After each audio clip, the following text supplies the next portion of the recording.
Hola, queridos amigos y hermanos. El día de hoy vengo ante ustedes para exponer un tema bíblico con el fin de que todos seamos conducidos por el Espíritu Santo a la verdad de la profecía bíblica. Como venimos estudiando, el cuerno pequeño que surgió de los 10 reinos. Hoy continuaremos en la Biblia el estudio para ver qué sucedió con este cuerno. ¿Y qué hizo este cuerno con el pueblo de Dios? Pero antes de darle comienzo a este tema, como tenemos la costumbre, vamos a tener una palabra de oración. Inclinemos nuestros rostros para orar. Querido Dios y amante Padre y Rey de la Gloria, que moras en lo alto de los cielos, aquí estamos ante tu santa y divina presencia, oh Dios. Y ahora que nos dirigimos, Señor, hacia ti, hacia el trono de la gracia, pidiéndote, Señor, que envíes el Espíritu Santo y tome, Señor, nuestro cerebro, nuestra mente, nuestro corazón, para que este tema que se va a exponer sea dirigido por el Espíritu Santo, no sea nuestro director, y que la palabra sea bien comprendida, Padre misericordioso, y que tú seas el que nos dé la explicación bíblica de la historia y la palabra santa que fue escrita por hombres, pero inspirada por ti. Y a Daniel tú lo inspiraste para que escribiera este maravilloso libro en el cual estamos estudiando. Te pedimos, Padre misericordioso, que tú nos dirijas y que si algún prejuicio hay en nuestra mente, en nuestro corazón, tú lo desarraigues de nuestro cerebro, nuestro corazón y nuestra mente, de nuestro ser, de nuestra vida, para que podamos entender este tema. Te pedimos también perdón por nuestros pecados y faltas en el nombre de Jesús. Amén. Amén. Muy bien, como veníamos estudiando los 10 reinos y el cuerno que salió de los 10 reinos, en que fue dividido el imperio romano. Y entonces dice Daniel capítulo 7, versículo 8. Mientras yo contemplaba los cuernos, he aquí que otro cuerno pequeño salía entre ellos y delante de él fueron arrancados 3 cuernos. Ya vimos todo esto la semana pasada, estuvimos estudiando cuando fueron arrancados los 3 cuernos y surgió el cuerno pequeño. Y dice que estos, que fueron 3 cuernos de los primeros, fueron arrancados. Y he aquí que este cuerno tenía ojos como de hombre y una boca que hablaba grandes cosas. Entonces veíamos que los ojos generalmente son tomados como un símbolo de inteligencia. Y veíamos que el cuerno pequeño o el sistema papal era muy inteligente. Entonces hoy vamos a estudiar acerca de una boca que hablaba grandes cosas. ¿Qué grandes cosas hablaba de esta boca?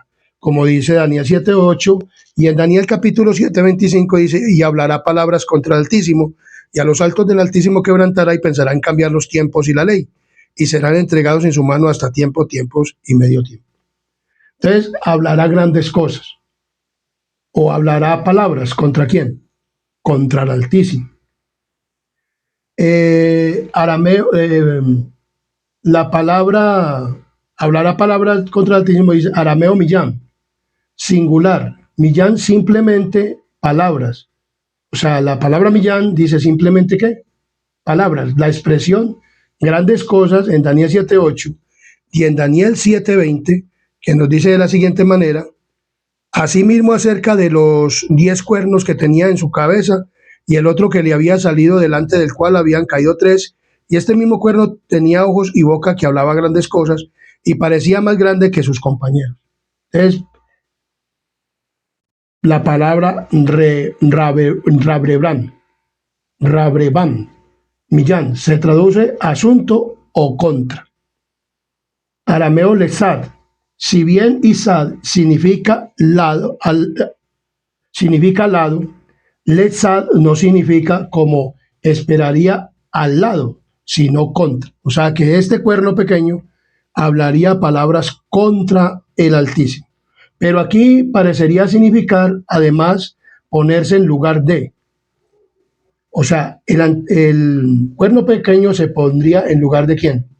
De Dios. Al ponerse al Altísimo, el cuerno pequeño pretendería ser igual a ¿quién? A Dios, como lo dice Tesalonicenses, segunda de Tesalonicenses, capítulo 2, versículo 4, que nos dice muy claramente, el cual se opone y se levanta contra todo lo que se llama Dios o es objeto de culto, tanto que se sienta en el templo de Dios como Dios, haciéndose pasar por Dios. Como ven, vemos esta es una continuación de los temas que venimos tratando acerca de la historia de el cuerno pequeño que ya estamos estudiando. Entonces vemos que el cuerno pequeño, el cual se opone y se levanta contra todo lo que es Dios. O sea, este cuerno pequeño, este sistema papal, se levanta contra todo lo que se llama ¿qué? Dios. ¿Y es objeto de qué? De culto. Y tanto que se sienta en el templo de Dios, o sea, se sienta en la iglesia. O sea, él dice que es el sistema papal dice que es una iglesia católica, que es una iglesia cristiana. Pero como ya lo hemos visto, y por lo que vamos a ver más, vamos a ver que no es una iglesia cristiana, sino que está haciendo las veces del enemigo, del diablo, persiguiendo y matando y haciendo muchas cosas a los hijos de Dios.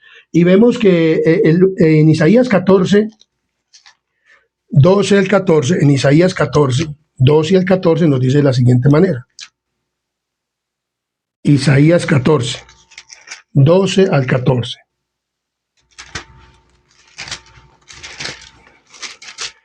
Dice de la siguiente manera. ¿Cómo caíste del cielo, oh lucero, hijo de la mañana? Cortado fuiste por tierra, tú que debilitabas a las naciones, tú que decías en tu corazón, subiré al cielo en lo alto, junto a las estrellas de Dios levantaré mi trono, y en el monte del testimonio me sentaré a los lados del norte. Sobre las alturas de las nubes subiré, y seré semejante al Altísimo. O sea, ¿qué pretendía Lucifer en el cielo? Ser semejante al Altísimo, y que las estrellas, o sea, que los ángeles y todo le rindieran adoración ¿a quién? A Satanás. Este sistema también pretende la adoración ¿de quién? Del mundo entero y de las personas, de los seres humanos. Entonces tiene la misma intención de Satanás en el cielo, y por eso el enemigo, o sea, Satanás, ha utilizado esta iglesia para poder engañar ¿a quién? Al mundo entero. Entonces la literatura eclesiástica abunda en ejemplos de las pretensiones arrogantes y blasfemas del papado. Ejemplos típicos son los siguientes, tomados de una gran obra enciclopédica escrita por un teólogo católico del siglo XVIII. Entonces vemos que esto es sacado aún de las mismas enciclopedias de la Iglesia Católica Romana, escritas por teólogos, por personas hablando de lo que es el papado, o el papa dice. El papa es de una dignidad tan grande y tan excelso que no es un mero hombre, sino como si fuera Dios y el vicario de Dios. Imagínense lo que dice esta carta escrita por un teólogo ¿qué?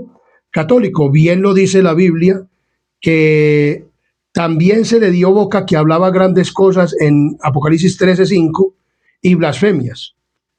Y se le dio autoridad para actuar 42 meses. Entonces vemos que este sistema, la bestia, que también es simbolizado por el papado, el sistema papal, la bestia de Apocalipsis capítulo 13, del 1 al 10, entonces vemos claramente que este sistema o este teólogo decía que el papa era como si fuera Dios y el vicario de Dios.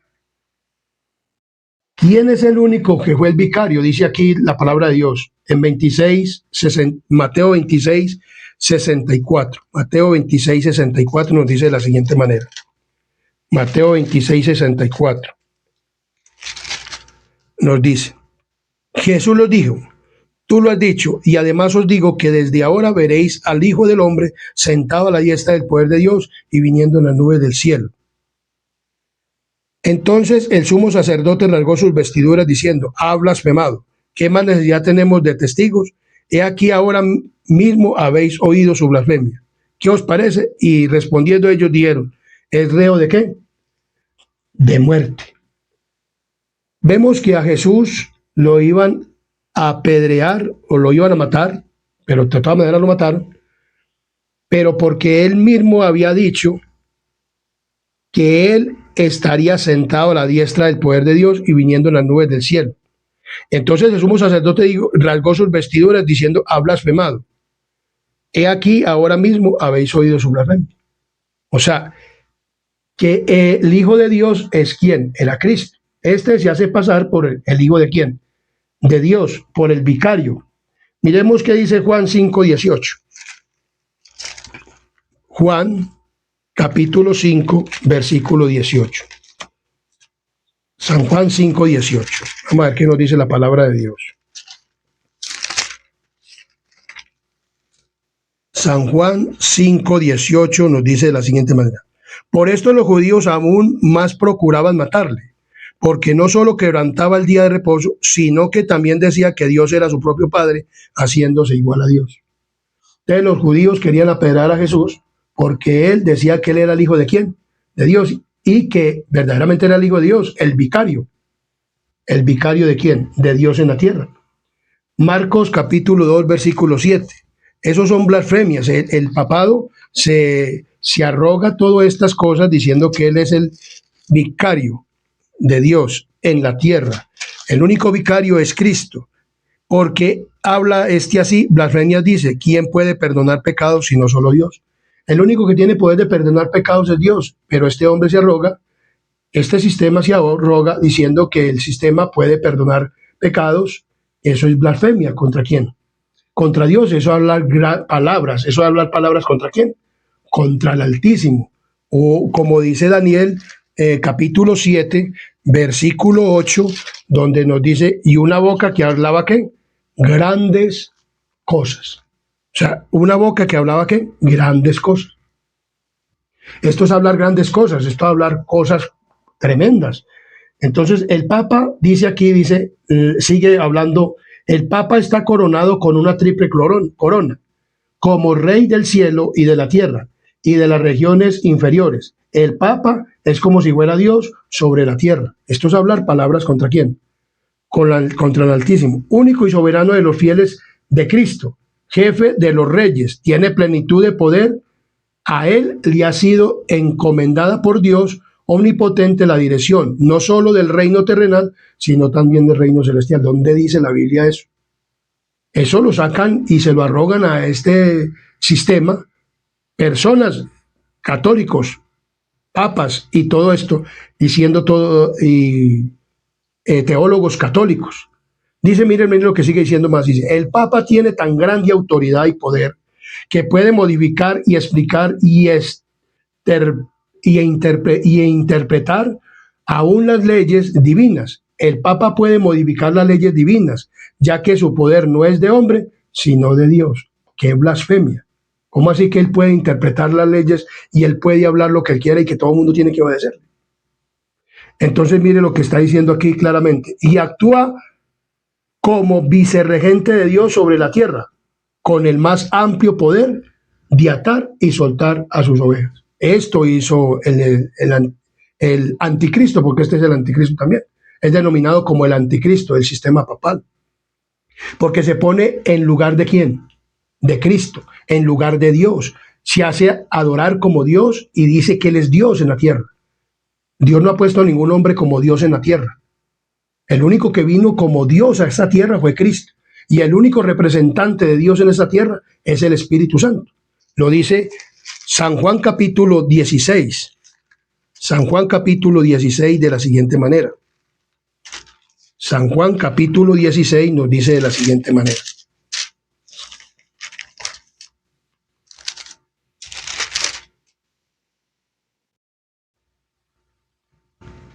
Versículo 13. Pero cuando venga el Espíritu de verdad, Él os guiará toda la verdad, porque no hablará por su propia cuenta, sino que hablará todo lo que oyere y os hará saber las cosas que habrán de venir. Entonces dice muy claramente, pero os digo la verdad, el versículo 7, os conviene que yo me vaya, porque si no me fuera, el Consolador no vendría a vosotros, mas si me fuere, os lo enviaré. Y cuando Él venga, comenzará el mundo de pecado, de justicia y de juicio, de pecado por cuanto no creen en mí, de justicia por cuanto voy al Padre y no me veréis más, y de juicio por cuanto el príncipe de este mundo ha sido ya juzgado, o sea, el diablo. Y aún tengo muchas cosas que declararlos, pero ahora no lo podéis sobrellevar. Pero cuando venga el Espíritu de verdad, Él os guiará toda la verdad, porque no hablará de su propia cuenta, sino que hablará todo lo que oyere y os hará saber las cosas que habrán de venir. Entonces, ¿quién era el que venía en representación de Cristo? No un hombre, sino ¿quién? El Espíritu Santo. Y este hombre se hace pasar ¿por quién? Por Dios y por el representante de Dios. ¿En dónde?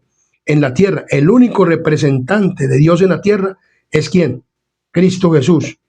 Entonces dice, cualquier cosa que se diga que hace el Señor Dios, el mismo Redentor, eso hace su vicario con tal que no haga nada contra la fe. Oiga, con tal que no haga nada contra la fe, ¿cómo no que? Si se está diciendo que él se arroga todas estas cosas, está haciendo algo contra la fe. O sea, contra la fe en Jesús. Entonces, vemos que esto es traducción de Lucio Ferrari, Papa II, Pronta Biblioteca. Esto fue sacado de las enciclopedias católicas romanas.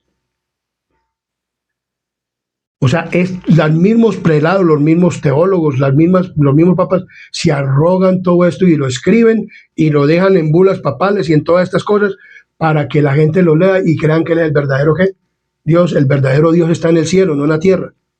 Y el que está aquí en esta tierra con nosotros para convencernos de pecado, de justicia y de juicio es el Espíritu Santo, que es un ser personal, el consolador, el que verdaderamente nos va a convencer. Entonces vemos que este poder hablaría palabras ¿contra quién? Contra el Altísimo. Y eso es lo que ha sucedido. Dice Daniel 7:25. Daniel 7:25 dice de la siguiente manera.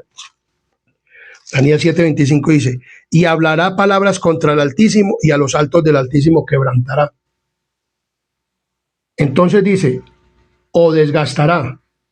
Esto se describe antes con las palabras en Daniel 7:21. Miremos qué dice Daniel 7:21. Dijo así, la cuarta bestia será un cuarto reino en la tierra, el cual será diferente de todos los otros reinos, y a toda la tierra devorará y trillará y despedazará. Y el versículo 21, y veía yo que este cuerno hacía guerra contra los santos, ¿y los qué? Y los vencía. ¿Contra los qué? Contra los santos. Porque después de que montó el papado, siempre Dios ha tenido un remanente. ¿Un qué? Un remanente. Este remanente estuvo en la Edad Media, que fueron los lombardos, los hugonotes, los valdenses, personas que guardaban el sábado, personas que creían en la palabra de Dios. ¿Y qué hizo este cuerno pequeño con estas personas? Los quemaba en hogueras. ¿Qué hacía él con estas personas, el cuerno pequeño? O el sistema papal. Mire lo que está escrito. Dice, este cuerno no hacía guerra contra los santos. Este cuerno hacía guerra contra los santos y los vencía. La frase describe una persecución continua implacable. El papado reconoce, oiga, ¿el papado qué? Reconoce que ha perseguido y defiende tales hechos como el legítimo ejercicio del poder que pretende haber recibido de Cristo. O sea, él no lo niega. Es más, Juan Pablo II, antes de morirse, pidió perdón a la gente diciendo que pedía perdón por lo que había pasado en la Edad Media, pero eso no es verdad, porque ellos no pidieron perdón por lo que hicieron, pero siguen enseñando las mismas cosas. Y cuando el sistema vuelve a recuperar, que es lo que vamos a estudiar, porque este sistema va a volver a recuperar el poder, se va a ver que va a volver a haber otra persecución, y eso lo vamos a ver a través de la palabra del Señor.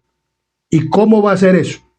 Y eso lo vamos a estudiar aquí en este canal que lo llamamos Canal Adventista Sana Doctrina, porque aquí se va a presentar y se estará presentando la sana doctrina.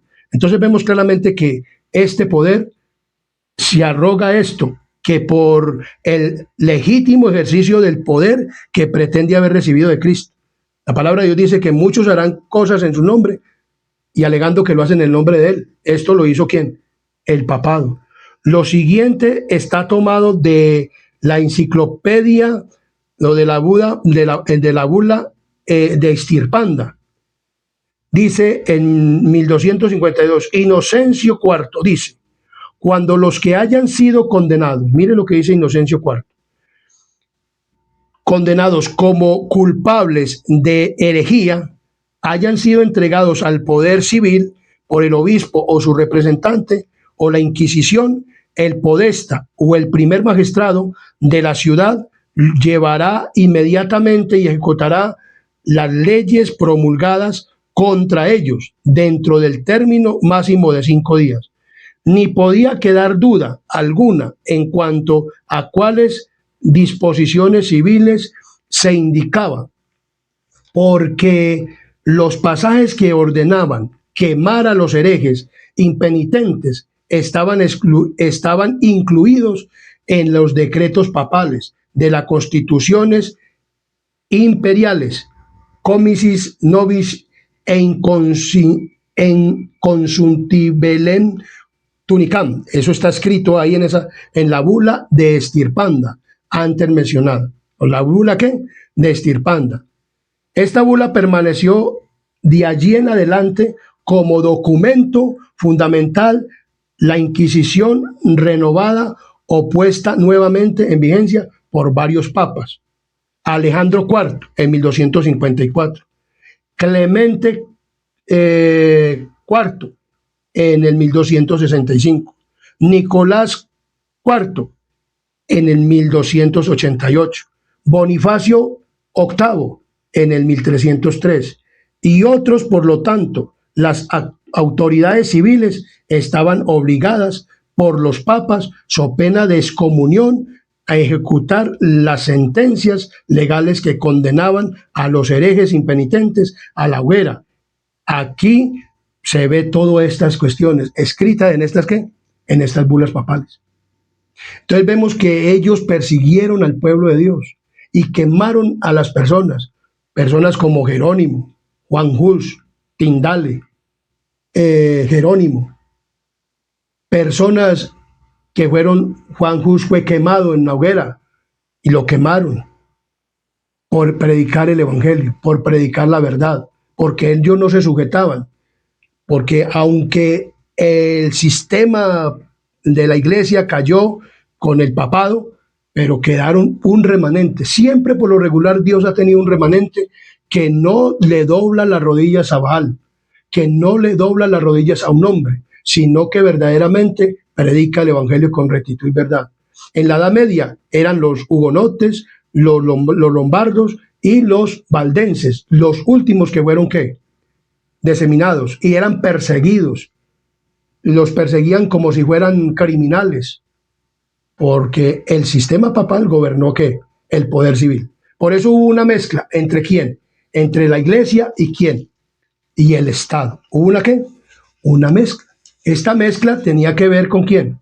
Con este poder en la Edad Media. Pero el Señor levantaría la reforma por Martín Lutero también, y así por muchos otros personas, como le digo, Tindale, Jerónimo, Juan Hus. Todas estas personas fueron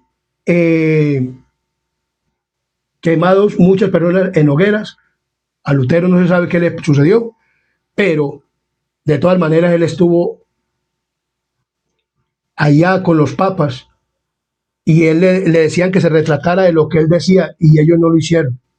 ¿Por qué? Porque ellos creían verdaderamente en Cristo y predicaron el evangelio de Cristo. En la Edad Media se persiguió a los cristianos. Y Daniel 7:25 dice, y hablará palabras contra el Altísimo. Ya vemos que lo que se arroga el papado. Y a los santos del Altísimo quebrantará y pensará cambiar los tiempos y la ley. Y serán entregados en su mano a tiempos, tiempos y medio tiempo. Entonces, ¿qué es esto del tiempo, tiempos y medio tiempo? La palabra Idán, que aquí se traduce tiempo, aparece también en Daniel 4:16, donde nos dice de la siguiente manera. Daniel 4:16. Su corazón de hombre será cambiado y le será dado un corazón de bestia, y pasarán sobre él ¿qué? 7 tiempos. Entonces la palabra Idán, que aparece también en estos pasajes, de la palabra Idán, o sea, en Daniel 4:16 hay otros pasajes, indudablemente significa un año, que dice Daniel 4:16. La palabra que traduce tiempos, que también proviene del Idán, era puntuada por los masoretas como plural, pero los eruditos generalmente están de acuerdo en que debería puntuarse como dual, indicando así dos tiempos. La palabra que se traduce medio, pelak, puede también traducirse mitad. Entonces, hay varias versiones y en esta versión, Reina Valera 2000, nos habla de la siguiente manera. En Daniel capítulo 7, versículo 25 dice: y hablará palabras contra el Altísimo, y a los santos del Altísimo quebrantará y intentará cambiar los tiempos y la ley, y será entregado en su mano por un tiempo, dos tiempos y medio tiempo. Un tiempo, dos tiempos y medio tiempo. Entonces, por eso es más aceptable la traducción de la versión moderna: un tiempo, dos tiempos y la mitad de un tiempo. Entonces, en Daniel nos habla de que el cuerno pequeño recibiría el poder por tiempo, tiempos y la mitad de un tiempo. Por tiempo, dos tiempos y la mitad de ¿qué? De un tiempo. Al comparar este pasaje con las profecías paralelas que se refieren al mismo periodo, pero designado de otras maneras, podemos calcular el total de tiempo implicado. Vamos a mirar ciertos pasajes que nos hablan de esta misma, de esto mismo. Y vamos a mirar en Apocalipsis capítulo 12, versículo 14. Apocalipsis capítulo 12, versículo 14 nos dice: y se le dieron a la mujer dos alas de gran águila para que volase delante de la serpiente al desierto, a su lugar, donde es sustentada por un tiempo, tiempos y la mitad de ¿qué? De un tiempo. Entonces vemos claramente que la iglesia fue perseguida durante 1260 años. ¿Por quién? Por este poder ¿qué? O este sistema ¿qué? Papal, unido ¿con quiénes? Con los 7 gobiernos que quedaron, los 7 reyes, y perseguían ¿a quiénes? O sea, en Alemania, en Francia, en Italia, en los reinos que fue ¿qué? Dividido ¿qué? El imperio ¿qué? Romano. Entonces vemos que estos gobiernos se unieron ¿con quién? Con el papado, Gran Bretaña, todos estos reinos que quedaron, los 7 que quedaron, los alemanes, o sea, los Alemanias, los francos, los franceses. Entonces vemos claramente que estos se unieron y con el gobierno, entonces se unió el gobierno ¿con qué? Con el Estado, y persiguieron ¿a quién? Por 1260 días. Cuando dice que la mujer fue perseguida, la mujer se refiere ¿a qué? A la iglesia. En Apocalipsis, y se denomina a este periodo un tiempo, tiempos y la mitad de ¿qué? De un tiempo. Un poco antes, en Apocalipsis capítulo 12, 6, dice de la siguiente manera: y la mujer huyó al desierto, donde tiene lugar preparado por Dios para que allí la sustenten por 1260 días. O sea, que un tiempos y la mitad de un tiempo se refiere a ¿cómo? A 1260 días. En Apocalipsis 11, 2 y 3 nos dice de la siguiente manera: pero el patio que está fuera del templo, déjalo aparte y no lo midas, porque ha sido entregado a los gentiles, y ellos hollarán la ciudad santa 42 meses. Y daré a mis 2 testigos que profeticen por 1260 días, vestidos ¿de qué? De silicio. Entonces vemos que 42 meses viene también a ser 1200 ¿qué? 60 días. Como lo hemos estudiado, la profecía bíblica nos habla de calendario lunar. O sea, los judíos se guiaban por un calendario ¿qué? Lunar, y era de 29 y 30 días. Y los 30 días tienen que ver con los 1260 días. Por ejemplo, tiempo, o sea, un año. El tiempo de un año serían 360 días. 2 tiempos, 2 años, serían 720 días. Sumando todo esto, 360 días 360 días, calendario lunar, pues de un año, de un tiempo, 360 días, más 720 días de 2 años, más la mitad de un tiempo, o sea, la mitad vendría a ser medio año, serían 180 días. Entonces, sumando esto, daría 1260. 1260 días en día profético serían 1260 años. Lo mismo que 42 meses. Usted hace hace de la siguiente manera: 42 meses por 30 días por mes. Esto sería igual a 1260 años. Lo mismo, o sea, cuando usted encuentra en la profecía 42 meses, porque los meses eran ¿de qué? De 30 días. Entonces, los 30 días. Y 1260 años, o 1200, o un tiempo y la mitad de un tiempo, vienen a ser 1260 años. Entonces, la expresión 1260 días equivale a 42 meses. Así que queda claro que un periodo de 3 tiempos y medio corresponde a 42 meses, que a su vez son representados como 1260 días, y que un tiempo equivale a 12 meses o 360 días. Este periodo puede llamarse un año profético. Sin embargo, no debe confundirse un año profético de 360 días o 12 meses de 30 días cada uno con el año judío, que era un año lunar de extensión variable, tenía meses de 29 y de 30 días, ni con el calendario solar de 365 días. No se debe de confundirse por esto. Un año profético significa 360 días proféticos, pero un día profético o un año solar, esta distinción puede explicarse así: un año profético de 360 días no es literal, sino simbólico. Por eso, sus 360 días son proféticos, no literales, según el principio día por año, ilustrado en Números 14:34. Vamos a Números 14:34. Números 14:34 nos dice de la siguiente manera. Números 14:34. Dice de la siguiente manera: conforme al número de los días, de los 40 días en que reconociste la tierra, llevaréis vuestras iniquidades. 40 años, un año por cada día, y conoceréis mi castigo. Entonces, ¿un año por qué? Por cada día. En Ezequiel 4:6 nos dice de la siguiente manera. Ezequiel capítulo 4, versículo 6. Ezequiel capítulo 4, versículo 6 nos dice de la siguiente manera. Ezequiel capítulo 4, versículo de 6 dice: cumplidos esto, te acostarás sobre tu lado derecho por segunda vez, y llevarás la maldad de la casa de Judá 40 días, día por año te lo he dado. Entonces, ¿cuánto es un día? Un año.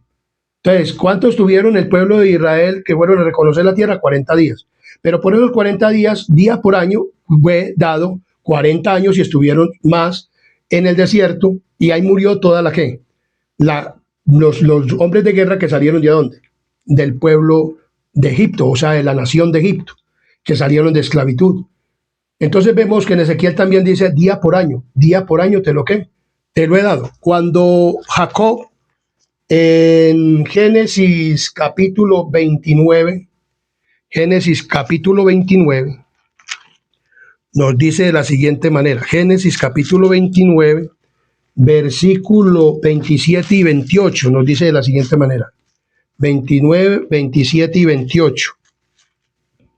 Dice: cumple la semana de esta, y se te dará también la otra por el servicio que hagas conmigo otros 7 años. E hizo Jacob así, cumplió la semana de aquella, y le dio a Raquel su hija por mujer. A Jacob le tocó trabajar por Raquel 14 años, o sea, 2 semanas. La semana venía a componerse, se compone de 7 días. Entonces son 7 ¿qué? Años. Entonces trabajó por Raquel 14 ¿qué? Años para poder ser ¿qué? Para poder tenerla como ¿quién? Como esposa. Entonces una semana equivale a 7 años, que vienen a ser 7 días, que vienen a ser 7 años. En profecía. ¿En qué? en profecía. Entonces vemos, un día en profecía simbólicamente representa un año literal. ¿Un día en qué? En profecía simboliza un año profético literal. Así, un año profético o tiempo simboliza 360 años naturales y literales.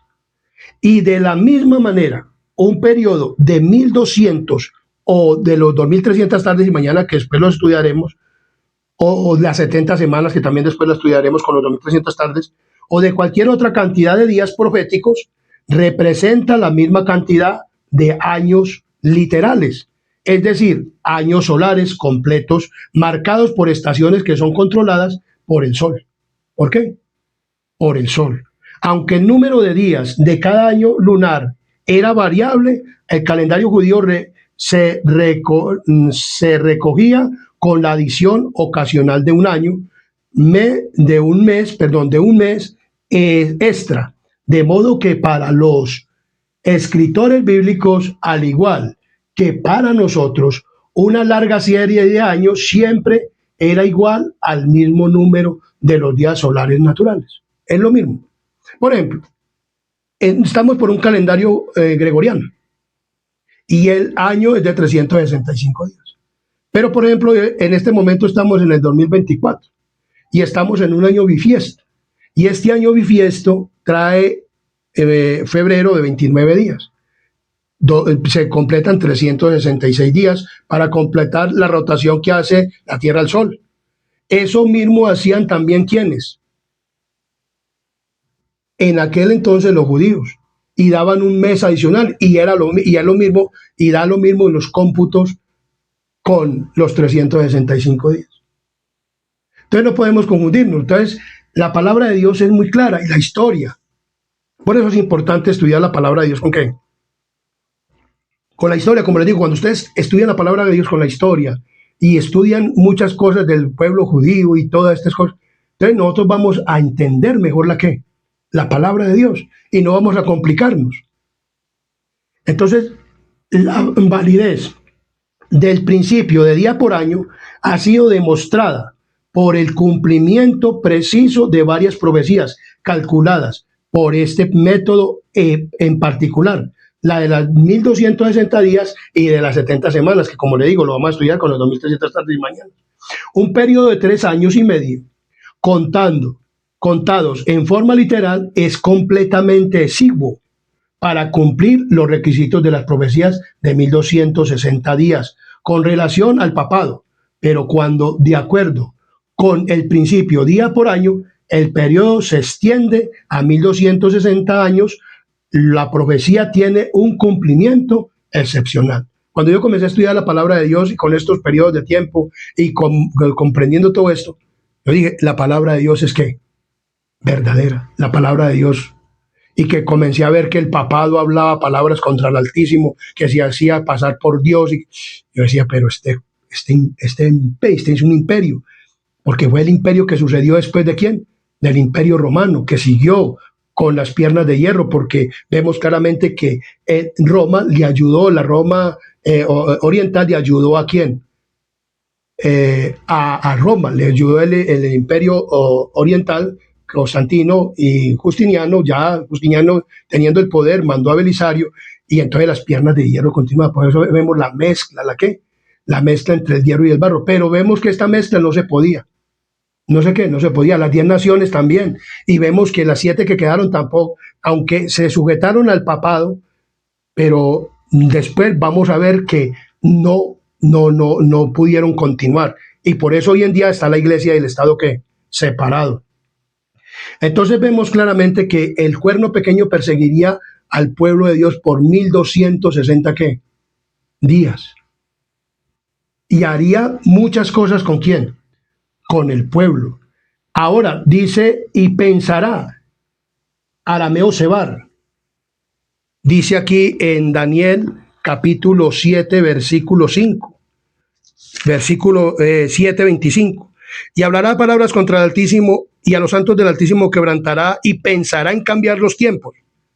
Entonces vemos claramente que ya estudiamos acerca de unos tiempos. ¿De cuáles tiempos? De los días, los meses y los años. Pero aquí también nos va a hablar de otros tiempos que él quiso cambiar, que fueron los tiempos proféticos, o el del que él podía manejar la historia.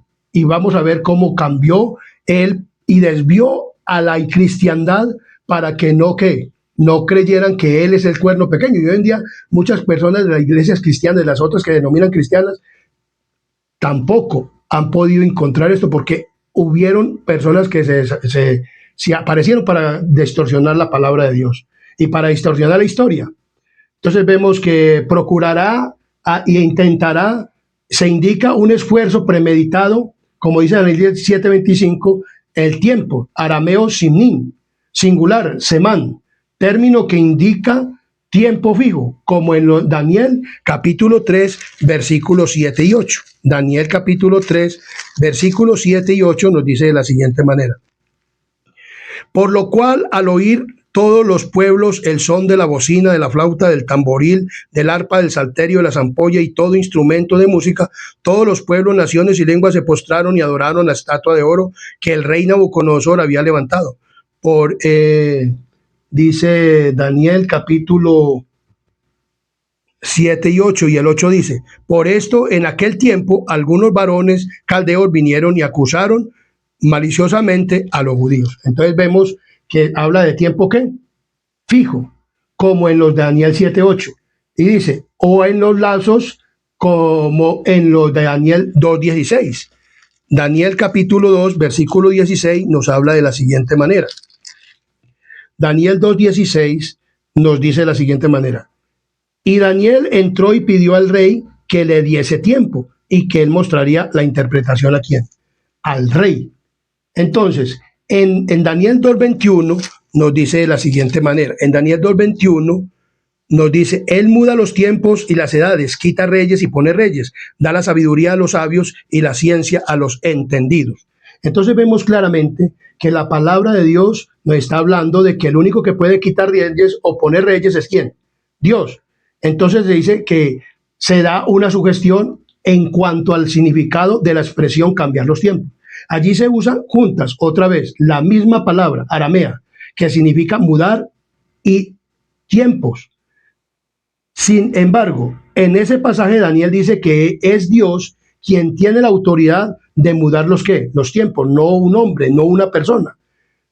Es Dios quien rige el destino de las naciones. Es Él quien quita reyes y pone reyes, pero en la Edad Media el papado quitaba reyes y ponía reyes. O sea, era el que decía quién era el que gobernaba, y el que no se sujetaba a lo que él decía lo mataba o lo castigaba o a pena de comunión y todo eso. Entonces, en las palabras de Dios contemplamos detrás, encima y entre la trama y undimbre de los intereses, las pasiones y el poder de los hombres, los instrumentos de ser misericordioso que ejecutan silenciosamente los consejos de su voluntad, de Dios. Es también Dios quien determina el tiempo del arameo semán, cuando en el esfuerzo del cuerno pequeño para mudar los tiempos indicaría un esfuerzo premeditado para ejercer el derecho divino de dirigir el curso de la historia.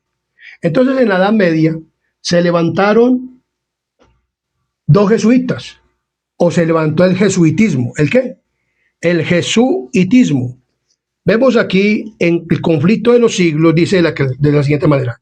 Entonces fue cuando nació la orden de los jesuitas, que iba a ser el más cruel, el menos inescrupuloso y el más formidable de todos los campeones del papado. Entonces dice muy claramente: para combatir contra estas fuerzas, el jesuitismo inspiraba a sus adeptos un fanatismo tal que los habilitaba para soportar peligros similares y poner el poder de la verdad todas las armas del engaño. Para ello, ningún crimen era demasiado grande, ninguna mentira demasiado vil, ningún disfraz demasiado difícil de llevar. Ligados por votos de pobreza y de humildad perpetuas, estudiaban el arte de adueñarse de la riqueza y del poder para consagrarlos a la destrucción del protestantismo y restablecimiento de la supremacía papal. O sea, ellos no les importaba, es el ejército que está detrás de quién, del papado blanco, ese es el papa ¿qué? Negro. Entonces vemos claramente que los jesuitas se levantaron en la edad ¿qué? En la Edad Media. El fundador del jesuitismo fue San Francisco de Loyola. ¿De quién? San Francisco de Loyola. Ese fue el fundador de lo que, del jesuitismo.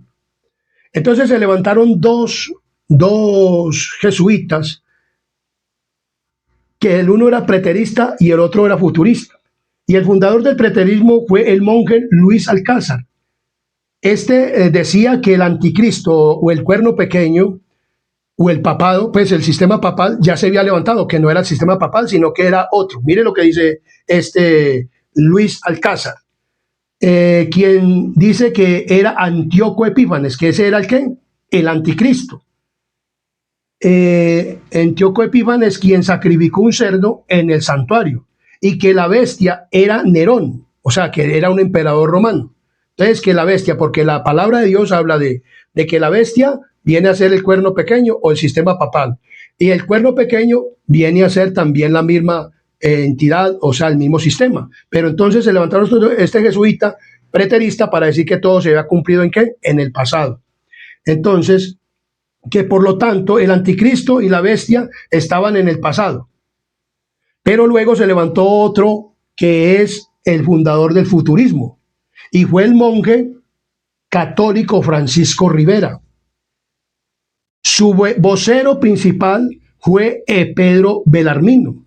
Este decía que el anticristo se levantaría en Jerusalén y que gobernaría por 7 años, y que el santuario sería reconstruido, o sea, el santuario que fue destruido por el Imperio Romano en el año 70 después de Cristo, y que la iglesia sería arrastrada 7 años antes, y que la salvación sería para los judíos, y los que no se arrepintieron, y que Moisés, Elías y Jesús mismo vendrán a predicar de nuevo, pero esto es una vil mentira. O sea, ellos toman versículos como la semana de Daniel, que después vamos a estudiar, la última semana que no se ha cumplido, y que entonces hoy en día la cristiandad entera está engañada por ¿qué?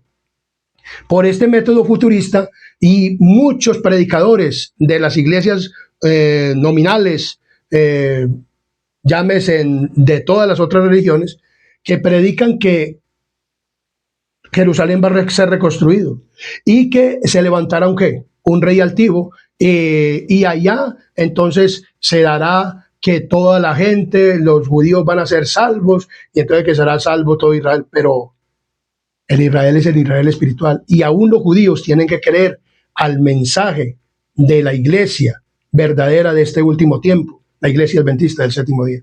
Y vamos a mirar claramente que esta iglesia adventista del séptimo día, cómo surgió, cómo Dios la sacó de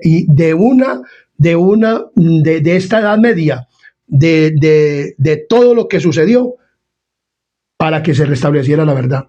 Entonces vemos claramente que en la Edad Media se levantaron estos dos, y hoy en día la cristiandad entera cree eso, que la iglesia va a ser raptada 7 años antes, y que se va a levantar allá en Jerusalén un rey altivo, que 7 años va a ser muy bueno, pero que a los 7, después de 3 años y medio, se va a volver malo, y que va, mejor dicho.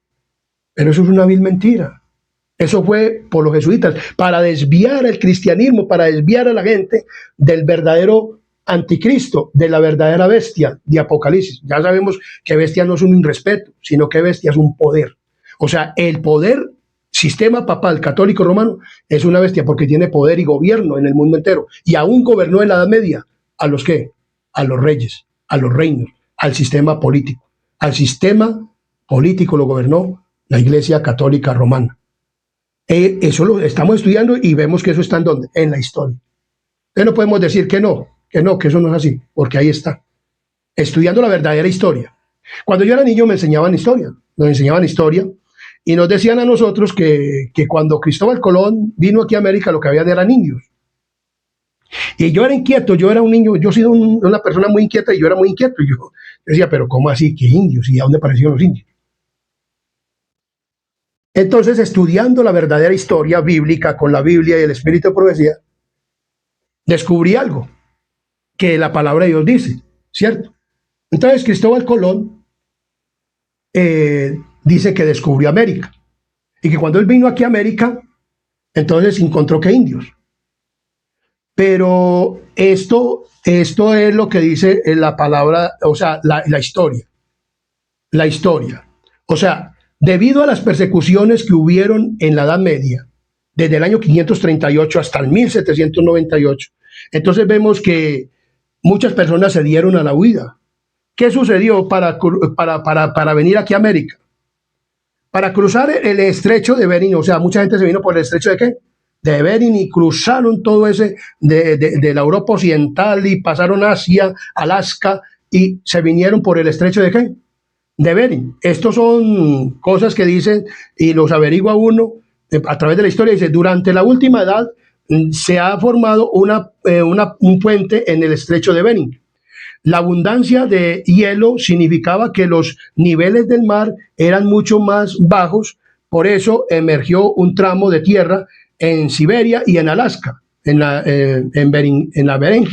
Beringia, por el que los humanos y animales pudieron caminar. Entonces, miremos lo que dice. El estrecho de Bering separa América de Asia. Las teorías aceptadas indican que por ahí entraron los primeros hombres que llegaron a América. El poblamiento de América es el proceso de una dispersión de la especie humana en el continente americano. Los estudios científicos afirman que los seres humanos no son originarios de América y está claro que fue poblada por humanos provenientes de otros lugares.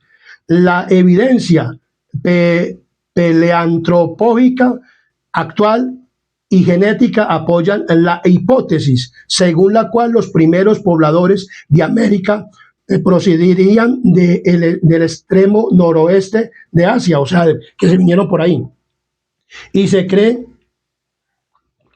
que los primeros pobladores de América cruzaron el estrecho de Bering siguiendo animales para cazarlos, pero resulta que era que esta gente venía en una persecución. ¿Y quién es lo que los perseguían en la Edad Media?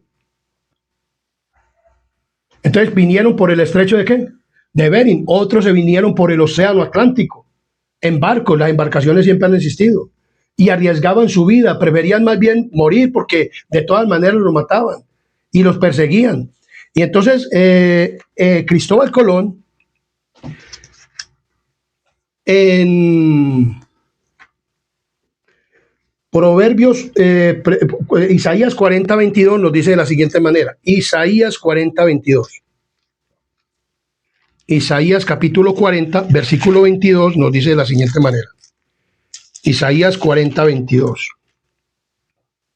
Dice, Dios está sentado sobre la redondez de la tierra, cuyos habitantes son como langostas.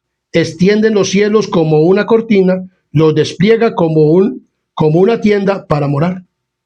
Entonces vemos que Cristóbal Colón probablemente era un estudioso de la Biblia y descubrió que la tierra, porque antes decían que la tierra era como un disco plana y que después que era achatada a los polos, pero luego entonces ya dice, entonces Cristóbal Colón dijo que la tierra era ¿qué? Redonda. Él dijo que la tierra era ¿qué? Redonda. A él no le creyeron. Pero hubo una mujer que sí le creyó y le ayudó. Entonces, el 12 de octubre de 1492, en una fecha de enorme, vamos a leer otro texto que está en Proverbios 8:27. Proverbios 8:27. Proverbios 8:27. Dice de la siguiente manera, Proverbios capítulo 8, versículo 27. 8:27 nos dice de la siguiente manera.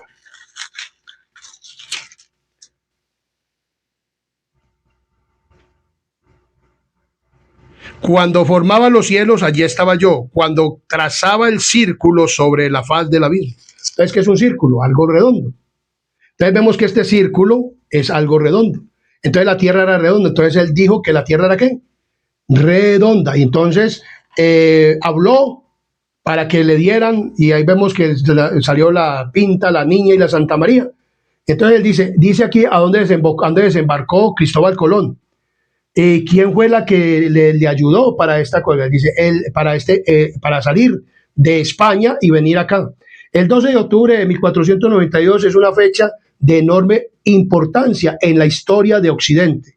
Es el día en que Cristóbal Colón completó su viaje a través del Océano Atlántico y llegó al Nuevo Mundo. ¿Por qué eso se llama qué? El Nuevo Mundo, porque el mar representa naciones, muchedumbres, pueblos, o sea, Europa Occidental, o sea, lo que se llama ya el Viejo Mundo, Asia y todo esto. Entonces vemos claramente que el Nuevo Mundo es Norteamérica, Centroamérica y ¿qué? Y Suramérica. Entonces vemos que él atravesó el Atlántico y llegó al Nuevo Mundo, a donde Colón realmente llegó. Ese día de octubre fue a una isla que llamó San Salvador, que ahora es parte de las Bahamas. ¿Quién fue la reina que financió el viaje de Colón?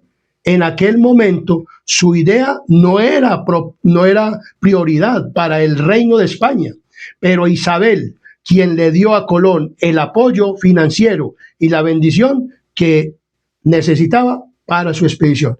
¿Con quién los echaron a él?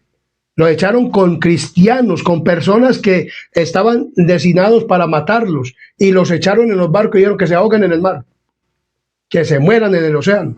Pero la suerte que Dios utilizó todo el estrecho de Bering y el mar, y muchos murieron en el mar, pero no los que vinieron con Cristóbal Colón, pero muchas personas que huyendo se venían por el mar, por el océano Atlántico, y atravesaban y venían aquí a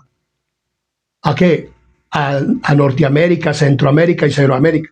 Por eso vemos que, por ejemplo, en América hablan inglés, o sea, en Norteamérica.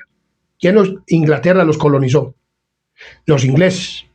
Entonces, ¿quiénes colonizaron a Brasil? Portugal. Por eso hablan ¿qué? Portugués. ¿Quiénes colonizaron a Colombia, Perú y todo esto? Los españoles. Por eso nosotros hablamos el español. Entonces, fuimos colonizados por personas que vinieron, pero cuando Cristóbal vino aquí, no eran indios, eran personas que habían venido de la persecución. ¿De dónde? De allá. Pero es que, ¿cómo le van a decir a los niños en la escuela que cómo fue esto? Como uno se preguntaba, bueno, pero ¿cómo fue esto? ¿Cómo me iban a decir a mí, yo siendo un niño, que era que el Papa perseguía a la gente y los mataba en la Europa Occidental? Entonces ellos de miedo se vinieron y poblaron esta población, pero así fue que fue poblado. Esta es la verdadera historia. Entonces, por eso la verdadera historia la tiene la Biblia, porque personas han transgiversado la historia, pero la historia la tiene la palabra de Dios. Y por eso fue colonizado, y por eso hoy este nuevo mundo. Y aquí fue donde se dio la libertad religiosa, que eso también lo vamos a estudiar, y fue en Estados Unidos. Y que Estados Unidos es la segunda bestia, pero eso lo vamos a estudiar más adelante. El mensaje de la Iglesia Adventista es muy extenso. Es un mensaje bien extenso y bien comprendido y bien explicado. Pero hay que interpretarlo con historia. Por eso el mar simboliza pueblos, naciones y lenguas, que son el viejo mundo, Europa Occidental, o Asia, Oceanía y todo eso. Ese es el viejo mundo. Pero donde se dio la persecución fue en la Europa Occidental, con las 10 naciones. Pero resulta y pasa que ya habiendo descubrido América, eso ya lo dice la palabra de Dios, que la bestia sufriría una herida mortal. ¿Una herida mortal? Una herida mortal. ¿Quién le propiciaría, esta herida? ¿Quién le daría esta herida mortal al Papa? Exactamente 1260 años más tarde, en 1798, en las espectaculares victorias de los ejércitos de Napoleón en Italia, pusieron al Papa a merced del gobierno revolucionario francés, quien informó a Bonaparte que la religión romana sería siempre enemiga e irreconciliable de la República, y que hay una cosa aún más esencial para Alcázar, el fin deseado, y eso es destruir, si es posible, el cetro de la unidad de la Iglesia romana. Y depende de usted, le dijo, que reúne en su persona las más distinguidas cualidades de general y de hábil político. Alcázar esa meta se la considera factible.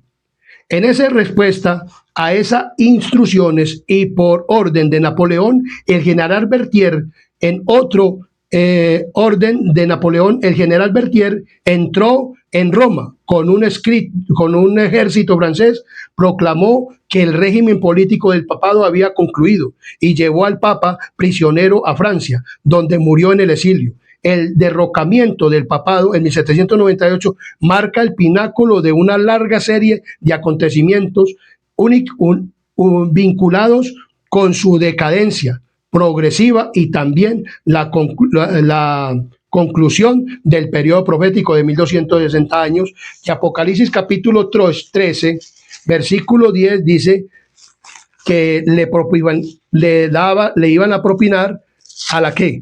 A la bestia. ¿A la qué?